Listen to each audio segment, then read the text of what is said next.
ಮೊದಲನೇದಾಗಿ ಶಿಕ್ಷಣದ ವಿಚಾರವನ್ನು ನೋಡುವಂಥದ್ದಾದರೆ ವಿದ್ಯಾರ್ಥಿಗಳಿಗೆ ಈ ತಿಂಗಳು ಸಾಮಾನ್ಯ ಫಲ ಅಂತ ಹೇಳ್ಬೋದು.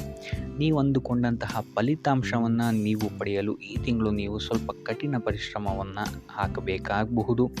ಇದಲ್ಲದೆ ನಿಮ್ಮ ಕೋಪ ಮತ್ತು ಅಸಹನೆಯನ್ನು ನೀವು ನಿಯಂತ್ರಿಸುವಂಥದ್ದು ಉತ್ತಮವಾಗಿರುತ್ತೆ. ಇಲ್ಲ ಅಂತ ಹೇಳಿದ್ರೆ ಪ್ರಾಬ್ಲಮ್ಸ್ಗಳನ್ನ ನೀವೇ ಹುಟ್ಟಾಕೊಳ್ತೀರಾ ಅಂತಲೇ ಹೇಳ್ಬೋದು. ಇನ್ನು ಶಾಲಾ ಕಾಲೇಜುಗಳ ಅತಂತ್ರ ಪರಿಸ್ಥಿತಿಯಲ್ಲೂ ವಿದ್ಯಾರ್ಥಿಗಳು ಶೈಕ್ಷಣಿಕವಾಗಿ ಮುಂದುವರಿಯಲು ಪ್ರಯತ್ನ ಪಡಬೇಕು. ಆಸಕ್ತಿಯ ವಿಷಯಗಳ ಬಗ್ಗೆ ನೀವು ಹೆಚ್ಚಿನ ಗಮನವನ್ನು ಹರಿಸುವಂಥದ್ದು ನಿಮಗಿಲ್ಲಿ ನಿಮ್ಮ ವಿಷಯಗಳಲ್ಲಿ ಪ್ರಾಬಲ್ಯವನ್ನು ಸಾಧಿಸಲು ಸಹಾಯ ಆಗುತ್ತೆ ಈ ತಿಂಗಳು ಅಂತಲೇ ಹೇಳ್ಬೋದು. ಇನ್ನು ಉನ್ನತ ಶಿಕ್ಷಣದಲ್ಲಿರುವಂಥವರಿಗೆ ಸ್ವಲ್ಪ ಕಠಿಣ ಸಮಯ ಆಗಿರುತ್ತೆ ಅಂತಲೇ ಹೇಳ್ಬೋದು ಇದು. ಆದ್ದರಿಂದ ನಿರಂತರ ಅಭ್ಯಾಸದಿಂದ ಇಲ್ಲಿ ನೀವು ನಿಮ್ಮ ತೊಂದರೆಗಳಿಂದ ದೂರ ಆಗ್ಬೋದು ಅಂತಲೇ ಹೇಳ್ಬೋದು. ಸೊ ಒಟ್ಟಾರೆಯಾಗಿ ವಿದ್ಯಾರ್ಥಿಗಳಿಗೆ ಈ ತಿಂಗಳು ಸಾಮಾನ್ಯ ಫಲವಿರುತ್ತೆ ಅಂತಲೇ ಹೇಳ್ಬೋದು. ಇನ್ನು ಕುಟುಂಬ ವಿಚಾರಕ್ಕೆ ಬರುವಂಥದ್ದಾದರೆ ಕುಟುಂಬ ವಿಚಾರದಲ್ಲಿ ಈ ತಿಂಗಳು ನಿಮಗೆ ಅತ್ಯುತ್ತಮವಾದಂತಹ ಫಲಗಳಿದೆ ಅಂತಲೇ ಹೇಳ್ಬೋದು. ಮನೆಯಲ್ಲಿ ಮಂಗಳ ಕಾರ್ಯಗಳು ನಡೆಯುವಂತಹ ಸಾಧ್ಯತೆಯು ಹೆಚ್ಚಾಗಿದೆ ಅಂತ ಹೇಳ್ಬೋದು. ಇದಲ್ಲದೆ ಬಂಧು ವರ್ಗದವರ ಜೊತೆಯೂ ಸಹಿತ ನೀವು ಈ ತಿಂಗಳು ಅತ್ಯುತ್ತಮವಾದಂತಹ ಸಮಯವನ್ನು ಕಳಿತೀರ ಅಂತಲೇ ಹೇಳ್ಬೋದು. ಸೊ ಅವರ ಸಲಹೆ ಮತ್ತು ಸಹಕಾರಗಳು ನಿಮಗಿಲ್ಲಿ ಚೆನ್ನಾಗಿ ಸಿಗುತ್ತೆ ಈ ತಿಂಗಳು ಅಂತಲೇ ಹೇಳ್ಬೋದು. ಇನ್ನು ನೀವೇನಾದರೂ ಮದುವೆ ಅಥವಾ ದೀರ್ಘಾವಧಿ ಸಂಬಂಧವನ್ನೇನಾದರೂ ಎದುರು ನೋಡ್ತಾ ಇದ್ದೀರಾ ಅಂತ ಹೇಳಿದ್ರು ಸಹಿತ ಈ ತಿಂಗಳು ನಿಮಗೆ ಉತ್ತಮವಾದಂತಹ ಪ್ರತಿಫಲ ಸಿಗುತ್ತೆ ಅಂತಲೇ ಹೇಳ್ಬೋದು. ನಿಮ್ಮ ಸಂಗಾತಿಯಿಂದ ಈ ತಿಂಗಳು ನಿಮಗೆ ಪ್ರೀತಿ ಮತ್ತು ವಾತ್ಸಲ್ಯ ಹೆಚ್ಚಾಗಿ ಸಿಗುತ್ತೆ ಅಂತಲೇ ಹೇಳ್ಬೋದು. ಇದಲ್ಲದೆ ಮಕ್ಕಳ ಒಡನಾಟದಿಂದ ಕುಟುಂಬದಲ್ಲಿ ಸಂತೋಷ ತುಂಬಿರುತ್ತೆ ಅಂತಲೇ ಹೇಳ್ಬೋದು. ಇನ್ನು ಹಣದ ವಿಚಾರದಲ್ಲಿ ಸಂಗಾತಿಯೊಂದಿಗೆ ಮನಸ್ತಾಪಗಳಾಗುವಂತಹ ಸಾಧ್ಯತೆಗಳಿದೆ. ಸೊ ಇದೊಂದು ವಿಚಾರದಲ್ಲಿ ನೀವು ಒಂಚೂರು ಗಮನ ಹರಿಸುವಂಥದ್ದು ಉತ್ತಮವಾಗಿರುತ್ತೆ ಅಂತಲೇ ಹೇಳ್ಬೋದು. ಇನ್ನು ನಿಮ್ಮ ಕಾಳಜಿಯ ಬಗ್ಗೆ ನಿಮ್ಮ ಪೋಷಕರಿಗೆ ಸಂತೋಷ ಇರುತ್ತೆ ಅಂತಲೇ ಹೇಳ್ಬೋದು. ಸೊ ಒಟ್ಟಾರೆಯಾಗಿ ಕುಟುಂಬ ವಿಚಾರದಲ್ಲಿ ನಿಮಗೆ ಈ ತಿಂಗಳು ಅತ್ಯುತ್ತಮವಾದಂತಹ ಫಲಗಳಿದೆ ಅಂತಲೇ ಹೇಳ್ಬೋದು. ಇನ್ನು ಆರೋಗ್ಯ ವಿಚಾರಕ್ಕೆ ಬರುವಂಥದ್ದಾದರೆ ಆರೋಗ್ಯ ವಿಚಾರದಲ್ಲಿ ಸ್ವಲ್ಪ ಎಚ್ಚರಿಕೆಯನ್ನು ನೀವು ವಹಿಸಬೇಕಾಗತ್ತೆ. ಮಧುಮೇಹ ಅಥವಾ ರಕ್ತದೊತ್ತಡದಂತಹ ಸಮಸ್ಯೆಗಳು ನಿಮಗೆ ಈ ತಿಂಗಳು ಸ್ವಲ್ಪ ಬಾಧಿಸಬಹುದು. ಆದ್ದರಿಂದ ಎಣ್ಣೆ ತಿಂಡಿಗಳಿಂದ ದೂರ ಇಡುವಂಥದ್ದು ಉತ್ತಮವಾಗಿರುತ್ತೆ. ಇದಲ್ಲದೆ ಮದ್ಯಪಾನ ಮತ್ತು ಧೂಮಪಾನ ಮಾಡುವವರಿಗೆ ಈ ತಿಂಗಳು ಆರೋಗ್ಯದಲ್ಲಿ ಸಮಸ್ಯೆಗಳು ಸ್ವಲ್ಪ ಎದುರಾಗ್ಬೋದು ಅಂತಲೇ ಹೇಳ್ಬೋದು. ಸೊ ಆದ್ದರಿಂದ ಯಾವುದೇ ರೀತಿಯಾದಂತಹ ಸೋಮಾರಿತನ ಬೇಡ. ಯಾವುದೇ ರೀತಿಯಾದಂತಹ ಆರೋಗ್ಯ ಸಮಸ್ಯೆಗಳನ್ನು ಈ ತಿಂಗಳು ನಿರ್ಲಕ್ಷಿಸಕ್ಕೆ ಹೋಗಬೇಡಿ. ಇಲ್ಲ ಅಂತ ಹೇಳಿದ್ರೆ ಇದು ದೊಡ್ಡ ಸಮಸ್ಯೆಯಾಗಿ ಪರಿವರ್ತನೆ ಆಗಬಹುದು. ಸೊ ಆದ್ದರಿಂದ ಆರೋಗ್ಯ ವಿಚಾರದಲ್ಲಿ ಅತ್ಯಂತ ಹೆಚ್ಚು ಗಮನವನ್ನು ನೀವು ವಹಿಸುವಂಥದ್ದು ಉತ್ತಮವಾಗಿರುತ್ತೆ. ಆದಷ್ಟು ಯೋಗ ಮತ್ತು ಧ್ಯಾನವನ್ನು ಮಾಡುವಂಥದ್ದು ನಿಮಗಿಲ್ಲಿ ಸಹಕಾರಿಯಾಗಿರುತ್ತೆ ಅಂತಲೇ ಹೇಳ್ಬೋದು. ಇನ್ನು ವೃತ್ತಿ ಜೀವನದ ವಿಚಾರಕ್ಕೆ ಬರುವಂಥದ್ದಾದರೆ ವೃತ್ತಿ ಜೀವನದ ವಿಚಾರದಲ್ಲಿ ಈ ತಿಂಗಳು ನಿಮಗೆ ಮಿಶ್ರ ಫಲ ಅಂತಲೇ ಹೇಳ್ಬೋದು. ಈ ತಿಂಗಳು ನಿಮಗೆ ಸ್ವಲ್ಪ ಒತ್ತಡ ನಿಮ್ಮ ಕೆಲಸದ ವಿಚಾರದಲ್ಲಿ ಹೆಚ್ಚಾಗ್ಬೋದು. ಇದಲ್ಲದೆ ಹೆಚ್ಚುವರಿ ಕೆಲಸಗಳು ಸಹಿತ ನಿಮಗಿಲ್ಲಿ ಹೆಚ್ಚಾಗುತ್ತೆ ಅಂತಲೇ ಹೇಳ್ಬೋದು. ಸೊ ಇದಲ್ಲದೆ ಸ್ಥಾನ ಬದಲಾವಣೆಯಾಗುವಂತಹ ಸಾಧ್ಯತೆಯು ಸಹಿತ ಇಲ್ಲಿ ಸ್ವಲ್ಪ ಹೆಚ್ಚಾಗಿದೆ ಅಂತಲೇ ಹೇಳ್ಬೋದು.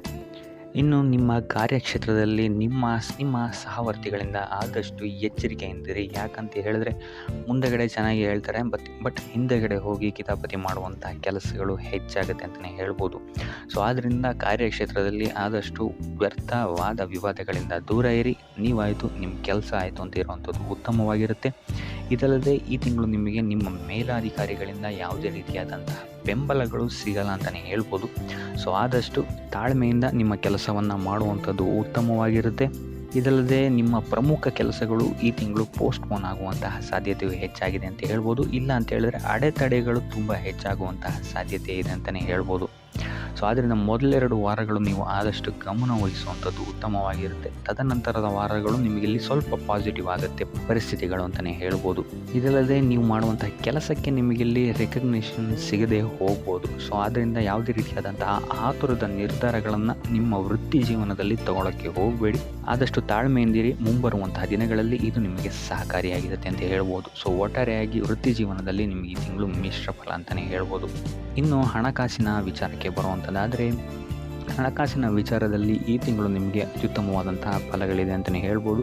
ಸೊ ವ್ಯಾಪಾರ ವ್ಯವಹಾರದಲ್ಲಿರುವಂಥವರಿಗೆ ಅನಿರೀಕ್ಷಿತವಾದಂತಹ ಲಾಭ ಮತ್ತು ಉತ್ತಮ ಆದಾಯಗಳಿಗೆ ಈ ತಿಂಗಳು ನಿಮಗೆ ಸಿಗುತ್ತೆ ಅಂತಲೇ ಹೇಳ್ಬೋದು. ಇದಲ್ಲದೆ ನಿಮ್ಮ ಸಂಗಾತಿ ಅಥವಾ ನಿಮ್ಮ ಕುಟುಂಬದ ಸದಸ್ಯರಿಂದ ನಿಮಗೆ ಈ ತಿಂಗಳು ಉಡುಗೊರೆಗಳು ಸಿಗುವಂತಹ ಸಾಧ್ಯತೆಯೂ ಸಹಿತ ಹೆಚ್ಚಾಗಿದೆ ಅಂತಲೇ ಹೇಳ್ಬೋದು. ಇನ್ನು ನಿಮ್ಮ ಹೂಡಿಕೆಗಳಿಂದಲೂ ಸಹಿತ ಈ ತಿಂಗಳು ನಿಮಗೆ ಅತ್ಯುತ್ತಮವಾದಂತಹ ಲಾಭಗಳಾಗುತ್ತೆ ಅಂತ ಹೇಳ್ಬೋದು. ಅದರಲ್ಲೂ 17ರ ಒಳಗೆ ನೀವು ಮಾಡಿರುವಂತಹ ಪ್ರತಿಯೊಂದು ಹೂಡಿಕೆಗಳು ನಿಮಗಿಲ್ಲಿ ಲಾಭದಾಯಕವಾಗಿರುತ್ತೆ ಅಂತಲೇ ಹೇಳ್ಬೋದು. ಇದಲ್ಲದೆ ಈ ತಿಂಗಳು ನೀವು ಅತಿ ಹೆಚ್ಚು ಬೆಳವಣಿಗೆಯನ್ನು ನಿಮ್ಮ ವ್ಯಾಪಾರ ಮತ್ತು ವ್ಯವಹಾರದಲ್ಲಿ ನೋಡ್ತೀರಾ ಅಂತಲೇ ಹೇಳ್ಬೋದು. ಆದರೆ ಒಂದು ವಿಚಾರದಲ್ಲಿ ಸ್ವಲ್ಪ ಗಮನಹರಿಸಿ, ಅನಿರೀಕ್ಷಿತ ಖರ್ಚುಗಳಾಗುವಂತಹ ಸಾಧ್ಯತೆಗಳಿದೆ. ಸೊ ಆದ್ದರಿಂದ ಮುನ್ನೆಚ್ಚರಿಕೆ ವಹಿಸಿ ಪ್ರತಿಯೊಂದು ಕೆಲಸವನ್ನು ಮಾಡುವಂಥದ್ದು ನಿಮಗೆ ತಿಂಗಳು ಉಪಯೋಗಕರವಾಗಿದೆ ಅಂತಲೇ ಹೇಳ್ಬೋದು. ಇನ್ನು ಇದಲ್ಲದೆ ಆಸ್ತಿ ವಿಚಾರದಲ್ಲಿ ಈ ತಿಂಗಳು ನಿಮಗೆ ಅತ್ಯುತ್ತಮವಾದಂತಹ ಸಕಾರಾತ್ಮಕ ಬೆಳವಣಿಗೆಗಳು ಕಾರಣಕ್ಕೆ ಸಿಗುತ್ತೆ ಅಂತಲೇ ಹೇಳ್ಬೋದು. ಆದರೆ ಮೂರನೇ ವ್ಯಕ್ತಿಯೇ ಯಾವುದೇ ರೀತಿಯಾದಂತಹ ಹಣವನ್ನು ನೀಡೋಕ್ಕಿಂತ ಮುಂಚೆ ಸ್ವಲ್ಪ ಎಚ್ಚರಿಕೆ ವಹಿಸಿ.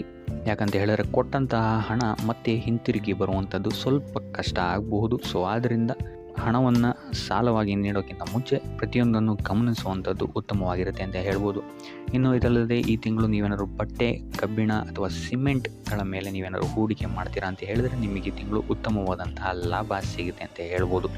ಸೊ ಆರ್ಥಿಕ ದೃಷ್ಟಿಕೋನದಿಂದ ಈ ತಿಂಗಳು ನಿಮಗೆ ಅತ್ಯುತ್ತಮವಾಗಿದೆ ಅಂತಲೇ ಹೇಳ್ಬೋದು.